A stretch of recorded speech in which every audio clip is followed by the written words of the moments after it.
আসছিলাম বরপাটাতে আজকে প্রদীপ পালকে দেখবার নিকা এত লোক হয়েছে দেখেন যাওয়ার কিন্তু ভিতরে রাস্তা নাই দেখেন এদিকেও কিন্তু পর্দা লাগাইছে দেখেন এদিকেও কিন্তু চারি সাইডে কিন্তু পর্দা লাগাইছে দেখার কোনো সুযোগই নাই। তো যাই হোক আমি একটা সৌভাগ্য একটা মনে করি, যাই হোক মোবাইলে দেখি আজকে নিজস্ব গল্প দেখলাম, অনেক দূর থেকে দেখলাম, তাই দেখা যায় না দেখেন অনেক দূর থেকে দেখলাম এদিকে দেখেন পর্দা লাগাই দেখেন। এই যে আমি বাড়ি ফিরে চললাম, তোর কাছে আমিও কথা দিয়ে গেলাম আমার হাজার অভাব থাকবে আমি না খেতে পেয়ে। এটা কিন্তু বাইর সাইড পর্দা লাগাইছে, পর্দার মধ্যে কিন্তু দেখাইতেছে। তো ভিতরে যাবো আমি আপনাদেরকে, আমি ভিতর থেকে কিন্তু ফেস টু ফেস দেখাবো প্রদীপ পালকে। দেখেন কিরকম কত সুন্দর মানুষটা, যেরকম কীর্তন সুন্দর করে থেকে মানুষটা এরকম সুন্দর।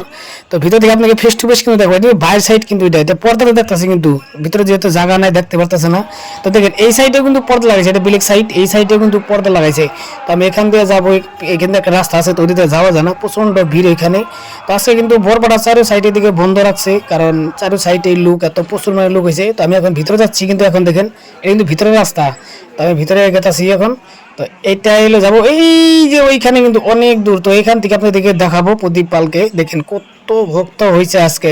তো এখন কিন্তু কাতি মাস, দামোদর মাস, এখন নিরামিষ খাইতে লাগে, তো তাই একাদশী উপলক্ষে কিন্তু অষ্টভোর পাচ্ছে এখানে। এখানে এই যে প্রদীপ পাল দেখেন, এই যে এই যে দেখা যাচ্ছে যে এই যে এটা অনেক দূর এটা। সবাই তাকানো, সুদামা বাড়ি ফিরে গেল, মা তার বিয়ে হয়ে গেল, তার স্ত্রী বসুন্ধরা। এত অভাব বাড়তে লাগলো সুদামার, যে অভাব বাড়তে বাড়তে বাড়তে বাড়তে বাড়তে বাড়তে সুদামা ভিক্ষাবৃত্তি গ্রহণ করে। একবার কমেন্ট করেন হরে কৃষ্ণ বা রাধে রাধে, আপনি যেটা চাই সেটাই করেন।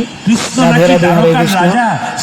এত পরিমাণের ভক্ত হয়েছে দেখে চারো সাইডে দেখার সম্ভবই না। আমরা কিন্তু অনেক দূর থেকে জুম করে দেখালাম আপনাদেরকে, অনেক দূর থেকে নাই নাই করে 300 মিটার আমরা ফাঁকে আছি, ওইখান থেকে ঝুম করে আপনাদেরকে দেখালাম। হয়তো স্পষ্ট দেখাতে পারি নাই, কারণ ঝুম করছি তার জন্যই। অনেক অনেক কি বলবো আর, এত যে ভক্ত হয়েছে দেখার জন্য।